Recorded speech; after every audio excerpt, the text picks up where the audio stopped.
J'ai entendu la cloche, alors je vous propose qu'on commence. S'il y a des gens qui rentrent, installez-vous tranquille, mettez-vous plutôt au milieu, comme ça m'évitera un torticolis. Merci pour l'invitation. Aujourd'hui, on va parler de deux choses. On va parler de notre rapport au temps, et puis on va parler un peu de performance aussi, mais on va revenir sur ce terme. Les processus agiles encouragent à respecter un rythme soutenable lors de la réalisation. Les commanditaires, les réalisateurs et les utilisateurs devraient pouvoir maintenir indéfiniment un rythme constant. La première fois que j'ai affiché ce slide, c'était à Nantes, lors d'un Agile Tour, et les gens se sont marrés. Littéralement. Et moi, je vous avoue que ça m'a un peu perturbé. Parce que quand les 21 hipsters là, se sont réunis dans leur montagne pour écrire le manifeste Agile, ils n'avaient pas prévu d'en faire un truc drôle, en fait. C'était pas une vanne, hein. Mais on a appris pas mal de choses chouettes dans le manifeste. Mais alors celle-là, on se dit non, c'est relou ça. Ça, on fait pas.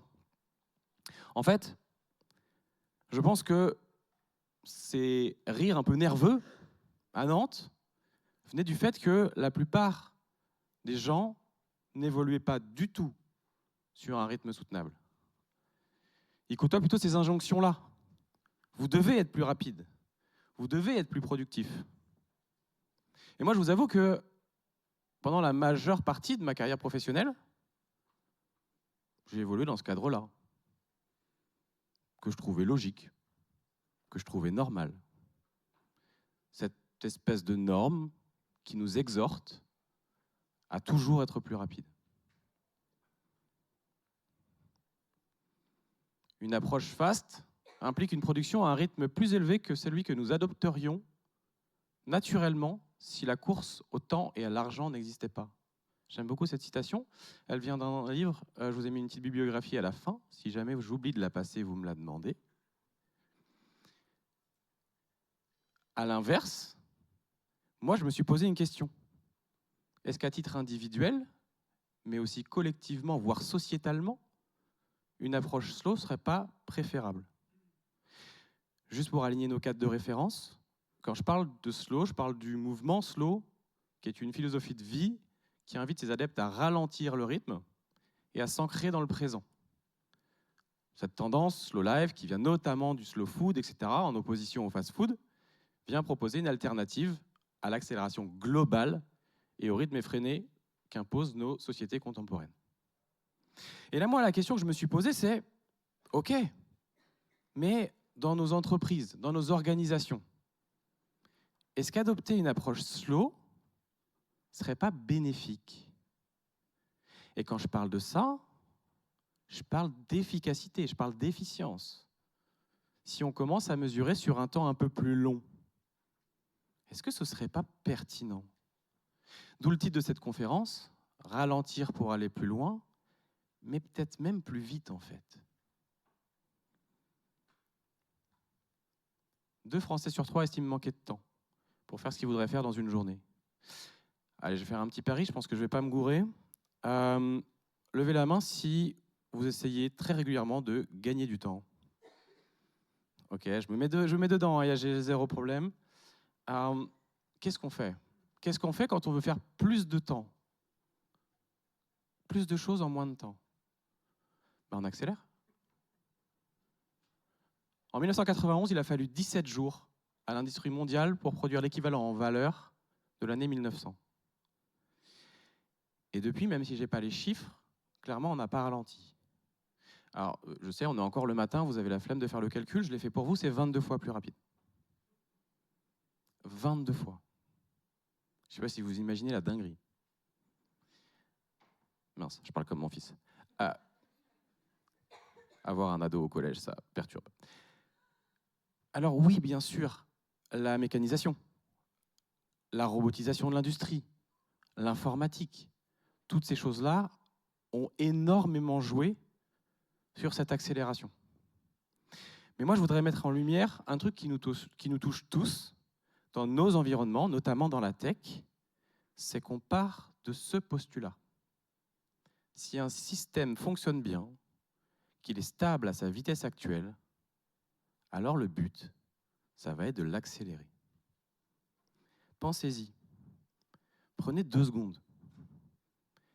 Est-ce que le rythme sur votre projet actuel ne serait pas dicté par cette règle?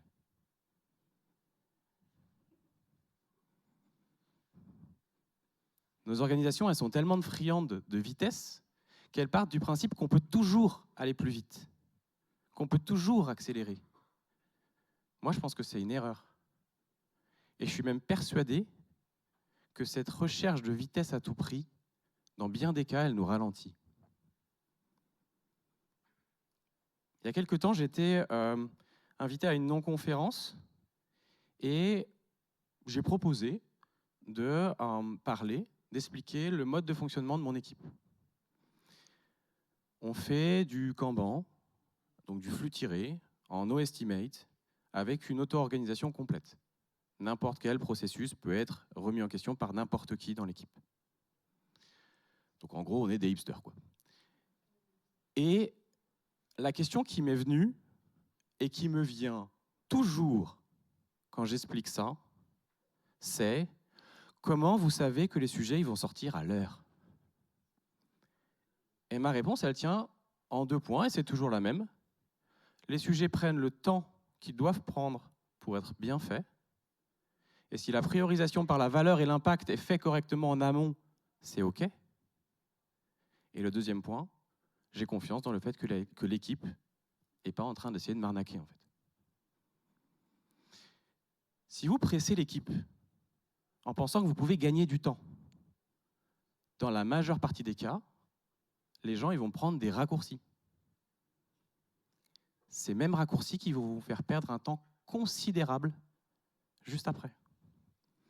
Et surtout, si vous dites à quelqu'un qui doit se dépêcher, qui doit aller plus vite que le rythme auquel il serait allé, si vous l'aviez laissé maître de son temps, vous lui octroyez le droit de prendre ces raccourcis. Et il peut légitimement vous dire « Mais oui, mais bien sûr qu'il y a des bugs. Bien sûr que la qualité, elle n'est pas là. Tu m'as demandé d'aller plus vite. Je n'aurais pas fait ça si j'avais pu gérer mon temps. » Je pense que chercher à atteindre un système stable devrait être plus important que de chercher à accélérer sans cesse. Une des pratiques symptomatiques, quand on est dans cette course à la vitesse, c'est le multitasking. C'est simple, c'est devenu une norme, une nouvelle façon normale de fonctionner. Moi le premier, hein. Sauf qu'on sait pertinemment que notre cerveau, il n'est pas efficace pour travailler comme ça. Il ne marche pas comme ça, notre cerveau ne fait pas de multitâche. Et il y a des études qui commencent à démontrer que le multitasking, ça fait 2 trucs, ça va réduire notre capacité à se concentrer et à apprendre, et notamment chez les enfants. Les enfants sont de plus en plus affectés par ça. Et ça réduit aussi notre sens de l'effort dans la durée et notre aptitude à finir. Et ce dernier point, il est super paradoxal. On veut aller plus vite, donc on fait plein de trucs en même temps, et au final, on finit rien. Est-ce qu'on va réellement plus vite? J'ai mon opinion.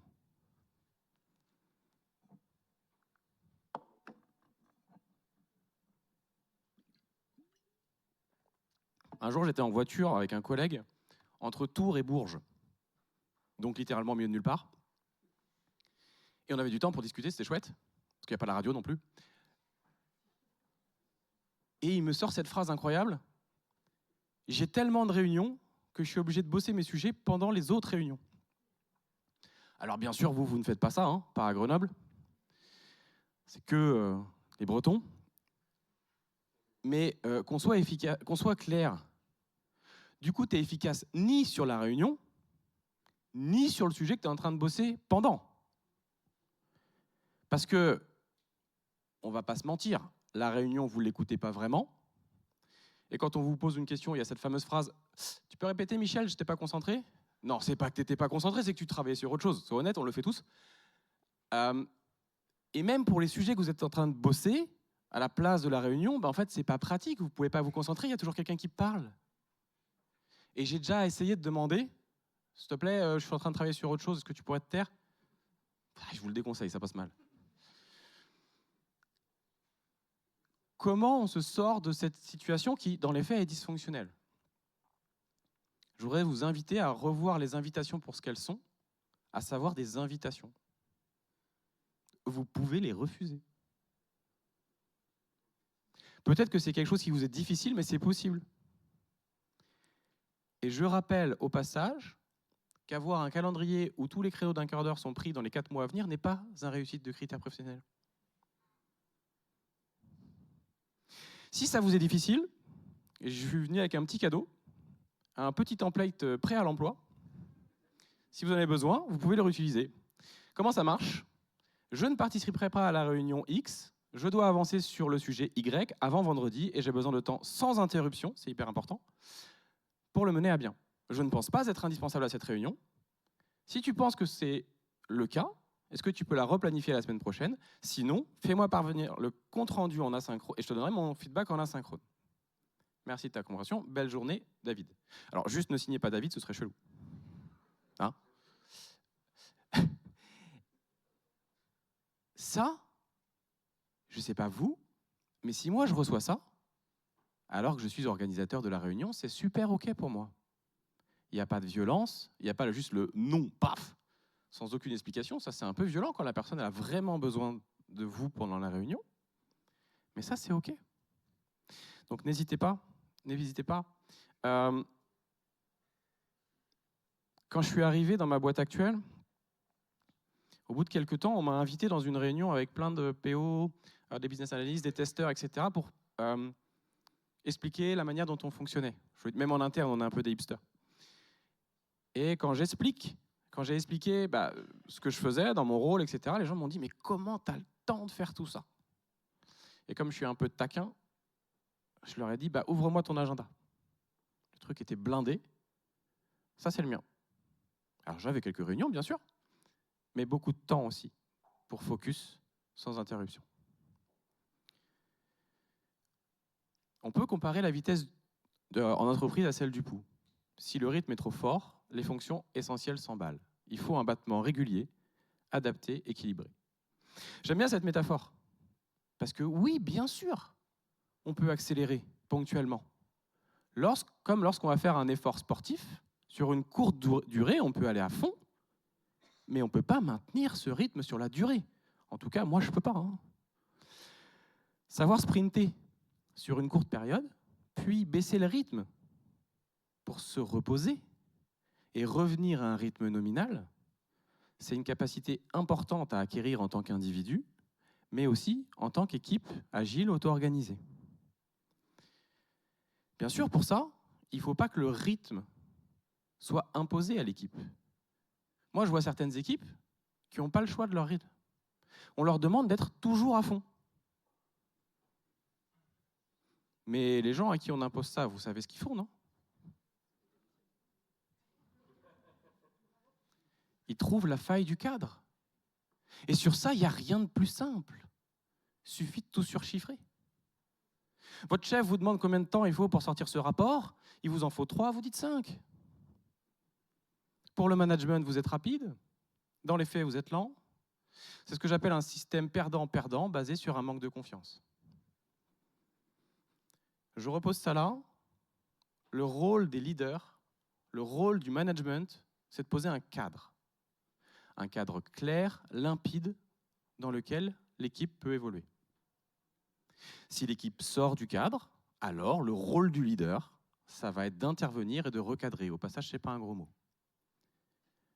Mais à l'intérieur de ce cadre, c'est indispensable de laisser la confiance à l'équipe pour qu'elle puisse évoluer, essayer, se tromper et apprendre. Mais vous savez quoi? Ça prend du temps, ça. Et parfois, vous avez l'impression, vous êtes persuadé, en tant que manager par exemple, que l'équipe prend un chemin qui n'est pas bon, qu'ils vont prendre un mur. Alors, première réflexion, souvent, vous êtes seul, ils sont 10, et vous avez tort. je peux le dire, je suis manager, donc je peux troller les managers, il n'y a aucun problème. Et deuxième point, même si vous avez raison, est-ce que le fait d'intervenir pour les replacer sur le chemin que vous pensez être le bon est toujours la bonne action à faire? Est-ce que c'est un bon investissement si vous voulez construire une équipe performante sur le long terme? Est-ce que les laisser se planter et apprendre ne serait pas plus pertinent? Je ne vais pas creuser plus parce que c'est un sujet qui me passionne et sinon je vais y passer une demi-heure et vous n'aurez pas la fin de la conférence. Je vous ai juste mis ici quelques vidéos sur ce sujet, sur des formats plutôt courts. Il y a 2 vidéos de Simon Sinek, ce type est énervant tel point il est inspirant, et un super TED de Frances Fry sur la confiance que j'aime beaucoup, ça dure un quart d'heure je crois. N'hésitez pas à checker ça. Je pourrais vous remettre les slides si vous voulez.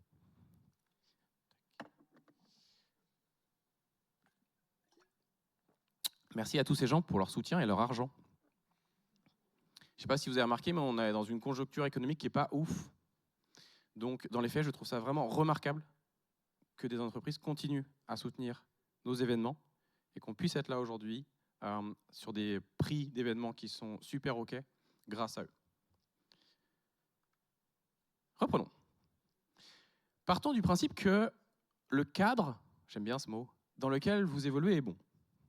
J'entends par là, la confiance est OK, la sécurité psychologique est OK, la reconnaissance est OK. Il y a quelques années, j'ai donné ici une conférence sur la motivation dans les équipes. C'est 3 critères essentiels si vous voulez une équipe motivée. Si vous voulez, c'est dispo sur les internets.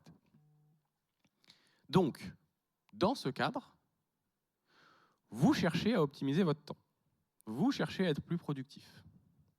On veut, par exemple, se dégager du temps pour commencer une nouvelle activité. Ou peut-être passer plus de temps de qualité en famille. Voire même, vous pouvez aussi, je sais pas moi, chercher à décrocher une promotion. C'est super OK. Comme on cherche à aller plus vite, on va essayer de trouver ce que j'appelle tous les hacks de productivité pour être plus efficace. J'ai lu plein de bouquins là-dessus. C'est un peu un hobby. Et si vous avez les mêmes hobbies étranges que moi, n'hésitez pas à venir me voir et me donner les vôtres. Hein. Comme ça, ça pourra alimenter mes longues soirées d'hiver. Et il y a un point super important à propos de tout ça, là, quand on parle de productivité, que moi j'ai compris super tard. Des fois, je suis un peu lent à la détente. Et au cas où, je vais vous le filer. Comme ça, si jamais vous ne l'avez pas non plus, je vais vous faire gagner du temps. Plus on peuple notre quotidien avec des systèmes destinés à nous faire gagner du temps, et plus on se sent pressé. En pensant à agir positivement, pour créer du temps avec des outils, en fait, on va parfois se rajouter du stress. Il y a un super exemple là-dessus. Mon épouse, qui a une charge mentale super élevée, comme beaucoup de gens, et notamment les femmes, parce que les hommes sont très mauvais pour les aider sur plein de choses. Il faut qu'on s'améliore. A souvent une liste en tête d'1 milliard de trucs à faire. C'est épuisant, ce qu'on appelle la charge mentale. Moi, en bon agiliste, souvent je dégaine des outils en disant, ça ne te dirait pas de faire une to-do list? Tu prends une feuille A4, tu fais une liste, tu mets des cases à cocher, et puis quand tu coches, c'est hyper satisfaisant. La réponse de mon épouse à ça, hyper pertinente.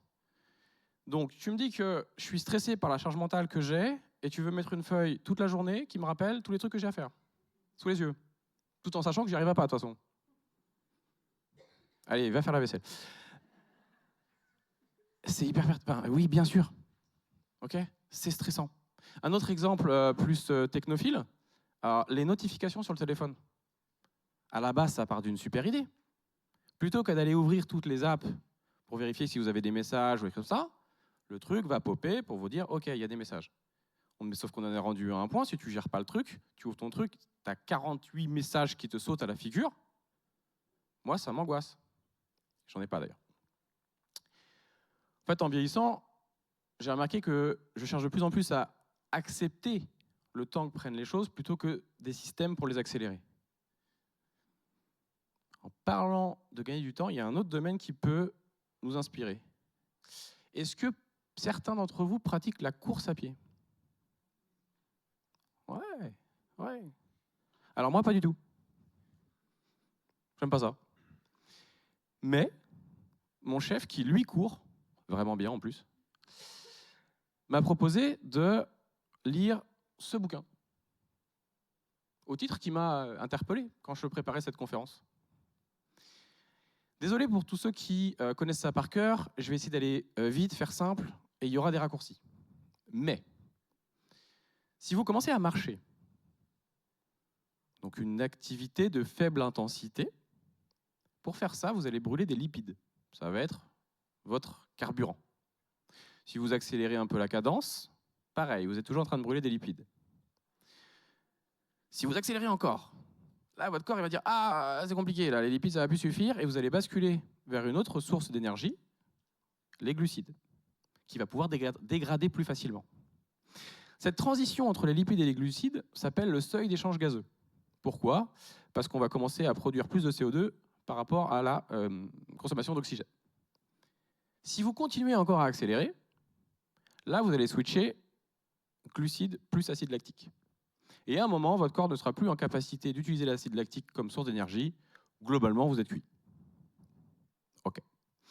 Que veut nous dire l'auteur ici quand il parle de courir lentement pour aller plus vite et plus longtemps? En fait, il explique que le meilleur endroit pour s'entraîner, c'est juste sous le seuil d'échange gazeux. Pourquoi? Parce qu'en fait, à cet endroit-là, vous avez des ressources d'énergie quasiment inépuisables, donc vous n'êtes pas en train de vous cramer, mais vous êtes aussi en train de maximiser l'adaptation physiologique de votre corps. En gros, vos performances futures. Les gens qui courent un peu ici et qui sont un peu curieux de physiologie et de biomécanique savent ça. Et pour s'entraîner et pour s'améliorer, ils appliquent ces conseils. Et moi, à la fin de la lecture de ce livre, il y a une question qui m'est venue, c'est pourquoi on n'applique pas ça dans nos vies pro et perso? Pourquoi est-ce qu'on va toujours puiser dans nos réserves d'énergie et après pleurer parce qu'on est fatigué? Pourquoi on est toujours sur le mode à fond? Est-ce que ce ne serait pas plus pertinent d'essayer d'être à l'endroit où on est performant mais on ne s'épuise pas? J'ai l'impression que c'est difficile. Que les choses soient claires. Je ne prône pas la lenteur pour la lenteur. J'aime autant que vous, être rapide, finir plein de trucs, c'est hyper satisfaisant. Je dis juste que pour atteindre ces objectifs, on prend souvent des raccourcis qui ne fonctionnent pas. Qu'être dans le rush perpétuellement, ça ne nous rend pas rapide, ça ne nous rend pas productif.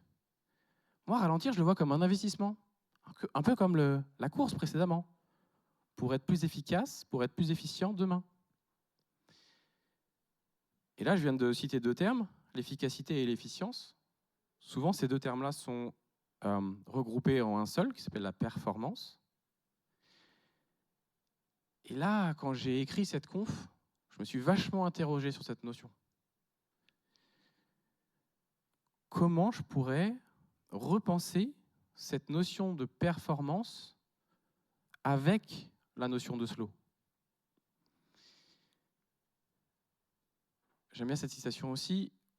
La société félicite la promptitude et blâme la lenteur. Elle préfère la rapidité à la saveur de l'instant. Et en fait, quand on y pense, les termes lenteur, décélération, dans notre langue, ils sonnent négativement. Mais si on réfléchit aux objectifs sous-jacents, calme, sérénité, alors là, on est sur des termes positifs. Et moi, je pense que la sérénité, c'est un objectif hyper intéressant si on veut aller chercher de la performance durable. Et si on commençait à mesurer la performance sur des temps beaucoup plus longs, alors la capacité à fournir un effort dans le temps, sans s'épuiser, deviendrait une qualité essentielle, plutôt que celle de courir de plus en plus vite. Je pense que tout le monde connaît ça, à peu près, en tout cas, la matrice d'Eisenhower, qui va vous aider à prioriser vos tâches. Et je ne vais pas vous en parler, parce que moi, ce qui m'intéresse, c'est la légende. Les choses urgentes sont rarement importantes, les choses importantes sont rarement urgentes. Et dans une définition de la performance qui prendrait en compte le slow, j'aimerais qu'on valorise la capacité à travailler sur des choses importantes, non urgentes. Ça revient à ce que je disais juste précédemment sur le concept de sérénité et de stabilité. Moi, je suis personnellement hyper impressionné par les gens qui sont capables de ne pas travailler dans l'urgence. Je suis sûr que vous en connaissez. C'est des gens, ils ont 10 000 dossiers, des problèmes par paquet de 12, et tu as l'impression qu'ils sont 10 fois plus sereins que toi. Ça m'énerve. Non, c'est pas vrai. En vrai, ça m'inspire. Et je veux m'entourer de gens comme ça, et je veux tout faire pour que moi aussi je puisse atteindre ce degré de sérénité. Jusque-là, j'ai voulu aborder la notion de fast versus slow, essayer de commencer à parler un petit peu de performance durable. Mais dans cette conférence, il y a une promesse. Ralentir pour aller plus loin, voire plus vite. Et la dernière partie de la conf va être consacrée au comment. J'aime bien donner des confs actionnables. Donc je vais vous donner différentes choses. 2 sur la partie équipe, puis d'autres sur la partie individuelle. Il n'y a aucune vérité absolue là-dedans, hein.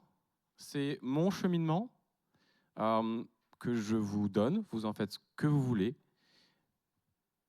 Maintenant que j'ai fait ce petit disclaimer, voyons comment, en tant qu'équipe, on a travaillé pour ralentir.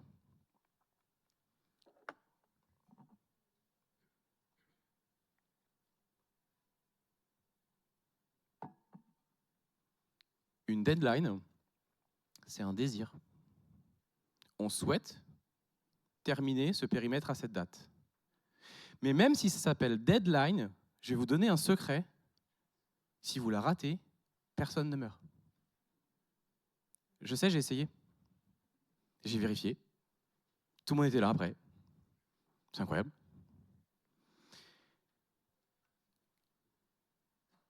Sauf si tu travailles sur la cérémonie d'ouverture des Géos. Là, si tu la rates, c'est pénible. Tu peux même pas te dire, en fait, j'ai 4 ans pour finir le projet, parce que du coup, c'est plus dans ta ville. Donc, il y a 2-3 petites exceptions comme ça, où rater la date, c'est vraiment pénible. Mais sinon, c'est rarement un problème, hein.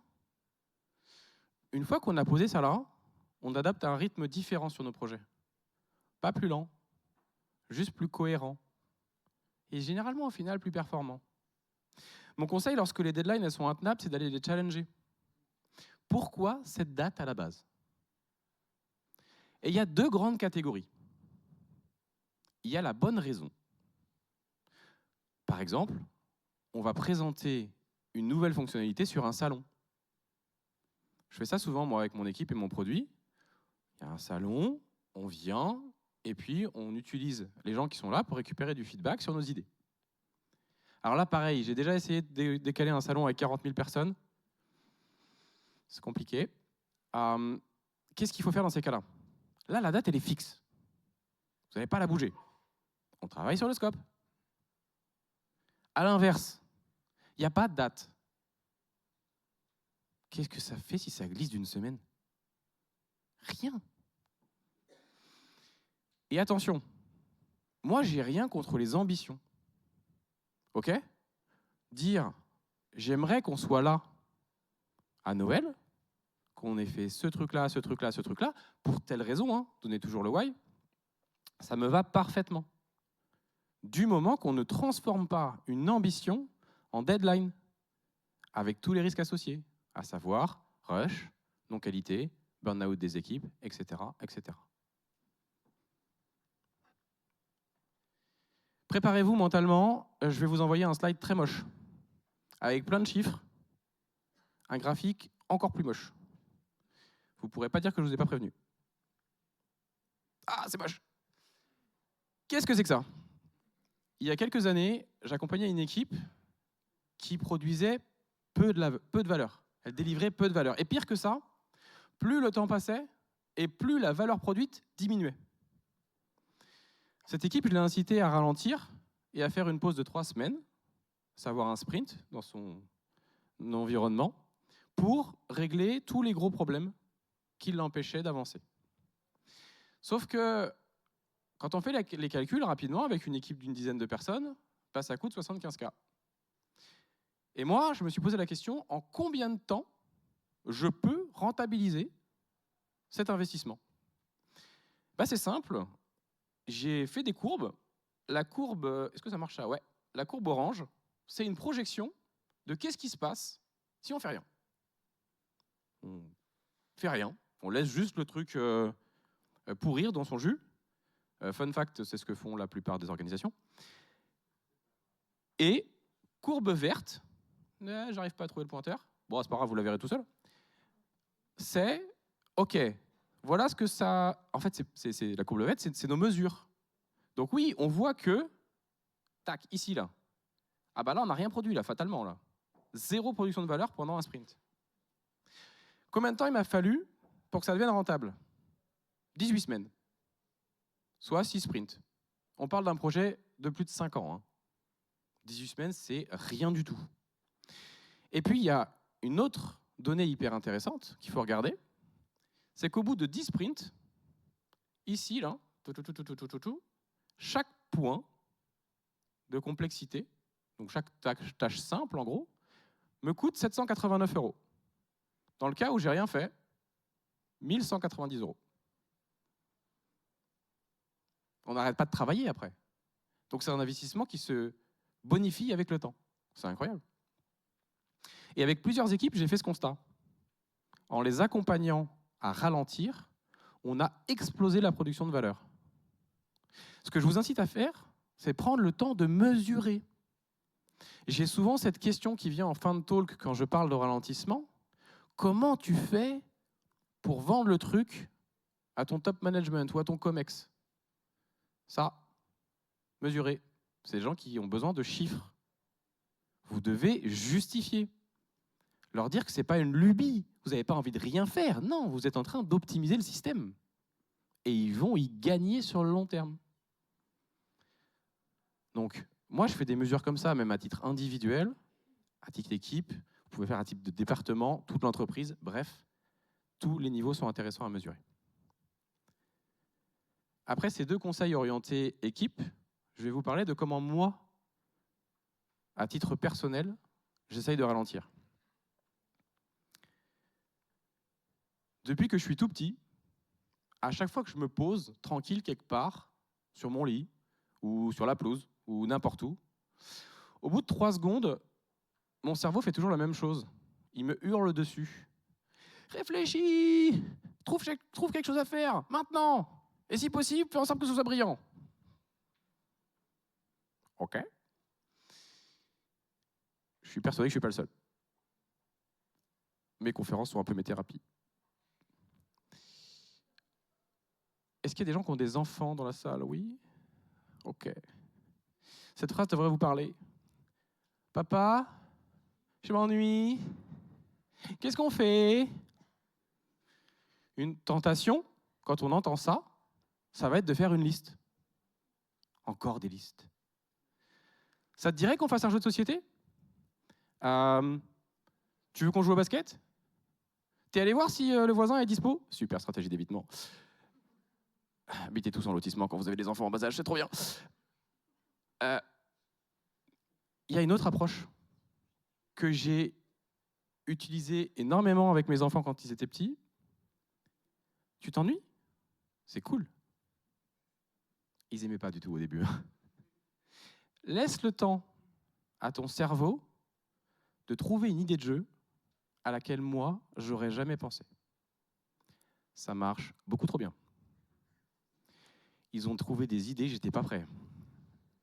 Mais ils se sont éclatés pendant des après-midi entières sur des jeux que j'aurais jamais pu imaginer. Et vous savez quoi? Ça marche aussi sur nos cerveaux d'adultes. On a besoin de temps d'ennui. On a besoin de temps vide. Ce que moi, j'essaye de faire, c'est de faire des pauses où je fais rien. Des pauses où je vais marcher, des pauses où je vais désherber mon jardin. Bref, redonner du vide à mon cerveau. Et il vous le rend super bien. Après, vous êtes tellement plus efficace. Donc remettez du vide, remettez de l'ennui. Il y a un livre qui s'appelle The Power of Boredom. Tout n'est pas bon là-dedans, mais il redonne ses lettres de noblesse à la notion d'ennui. Et rien que pour ça, je le remercie. Un autre fun fact, très drôle, depuis que j'ai commencé à travailler sur tout ça, régulièrement, le week-end notamment, je me pose et je fais rien.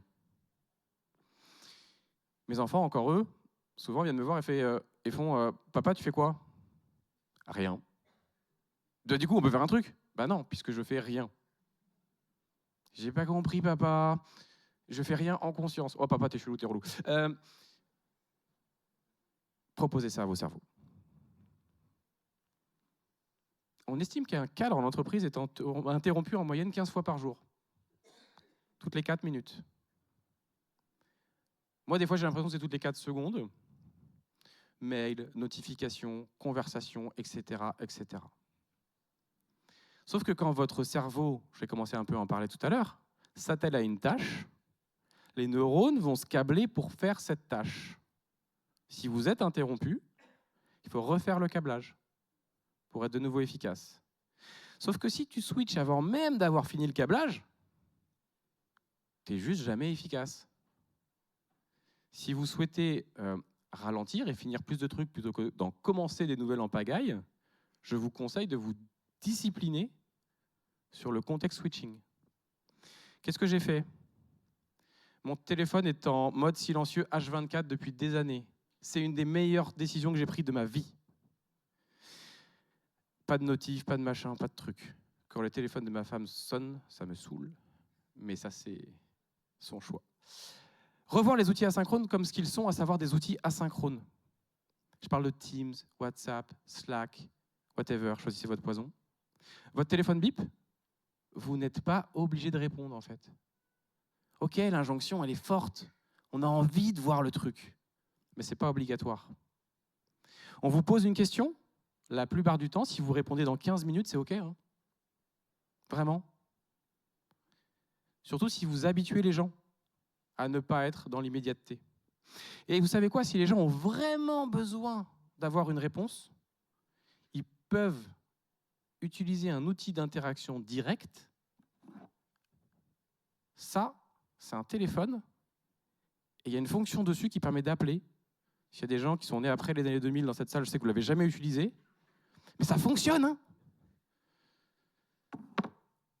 Quand je suis sur site, effectivement, j'utilise beaucoup un autre outil. J'utilise le casque pour matérialiser le fait que je n'ai pas envie d'être dérangé.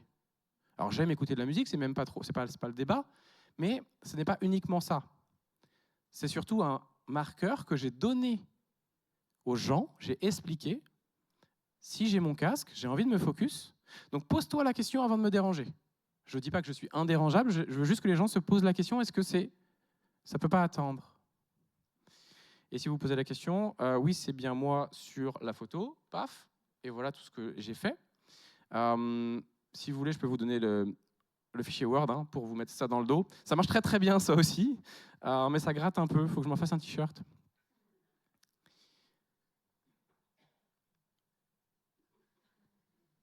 Voilà. Oui, bon, je passe des fois pour quelqu'un de bizarre dans mon entreprise. Faut que je vous avoue un truc. Il y a quelques années, j'étais vraiment pas très bon pour écouter. J'étais le genre de personne qui finit les phrases des autres. C'est insupportable, faites pas ça. Ça m'arrive encore, mais je me mords la langue très très fort. Et j'ai décidé de changer ça. J'ai décidé de vouloir arrêter d'accélérer les conversations pour me concentrer plutôt sur la valeur de celle-ci. En fait, j'ai décidé de prendre le temps.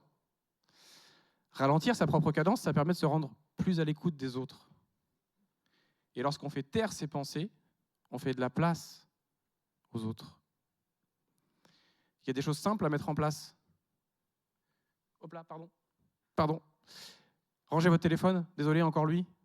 Mais vous ne pourrez jamais offrir l'attention à quelqu'un pleine et entière avec votre téléphone dans votre main en train de checker votre Insta.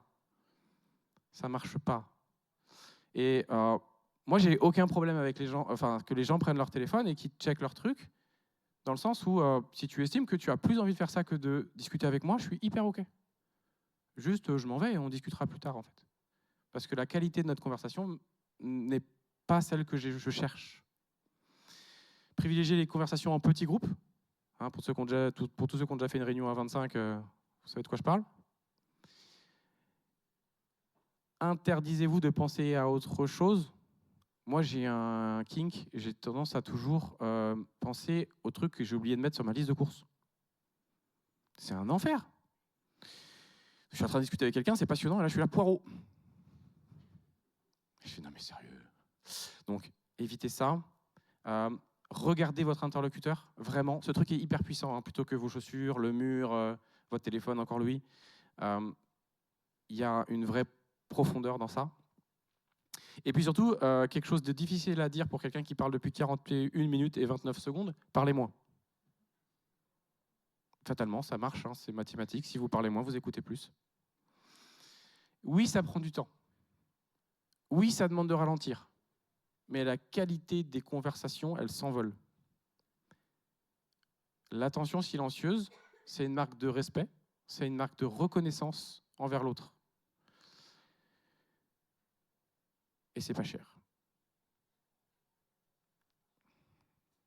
J'ai pas le temps. Combien de fois on peut entendre ça par semaine? Sauf que vous savez quoi? C'est faux. Dans les faits, le temps, vous l'avez. Vous avez juste choisi de faire d'autres choses. C'est OK, hein? Et on peut raisonner autrement. Donc vous avez fait un choix. Celui de ne pas faire cette action pendant la journée et d'en privilégier une autre. Vous pouvez aussi assumer ce choix. Et moi, j'ai fait un petit switch tout simple de vocabulaire il y a quelques années. J'ai modifié mais j'ai pas le temps en j'ai pas pris le temps. Cette petite transformation toute bête replace mes décisions au centre. J'ai pas le temps, on a l'impression que c'est le système, c'est quelque chose d'externe qui fait que c'est pas de notre faute. Le système ne m'a pas autorisé à faire ce que tu me demandes. J'ai pas pris le temps, c'est hyper clair sur le fait que j'ai fait ce choix de ne pas faire ça et de faire d'autres choses. Comme je vous le disais tout à l'heure, moi je suis là pour semer des graines, vous prenez ce que vous voulez et vous virez le reste. J'ai aucun problème avec ça.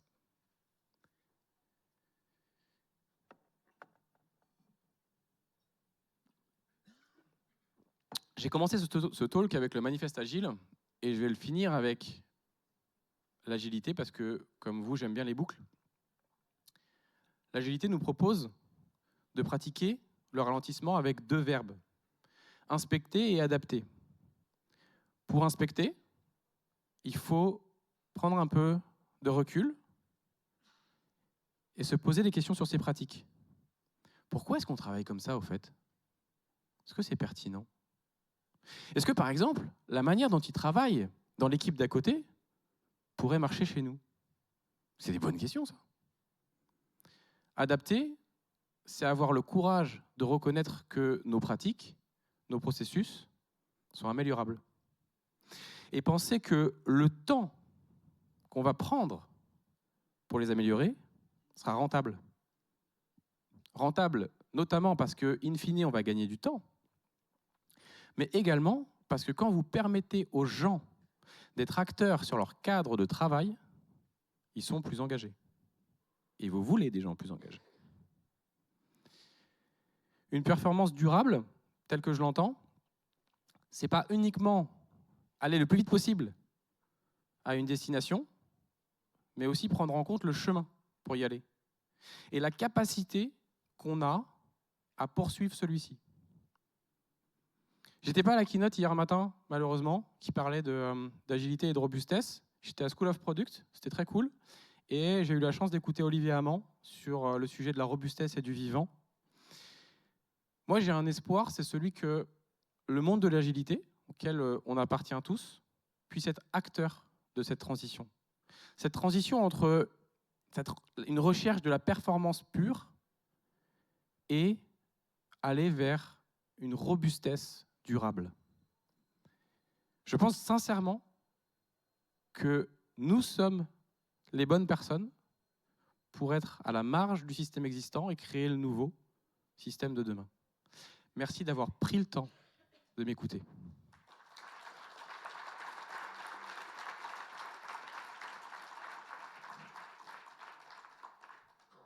En 2 mots, je suis David Lézé, je travaille chez Biomérieux, une société lyonnaise. Je suis rennais, mais en fait, je travaille pas loin d'ici aussi. Cette conférence et d'autres sont sur mon site, si jamais vous avez envie que je vienne les jouer chez vous et ralentir un peu vos organisations, avec grand plaisir. Mon LinkedIn si vous voulez discuter, le Rôti Express si vous voulez donner du feedback. Je suis comme mes 2 copains d'avant. Si vous voulez venir me voir et en discuter, c'est encore plus chouette. Mais faites comme vous le souhaitez. Je leur remets la slide juste après, mais si vous voulez faire une photo, je vous ai mis une petite bibliographie. Alors, c'est pas exhaustif, hein, mais de certains livres qui m'ont accompagné pendant l'écriture de ce talk. Je vous conseille le premier qui est très chouette, Oser le slow en entreprise. Très facile à lire, très actionnable, vraiment cool. Et Olivier Hamon, évidemment. Et puis les autres un peu plus inspirationnels, mais si vous deviez prioriser, je vous conseille le premier. Je vous remets ça si jamais vous n'avez pas eu le temps de scanner. Et puis, normalement, je crois que ça... Il y a encore un talk ou c'est l'heure de manger? Manger, cool! Bon appétit à vous!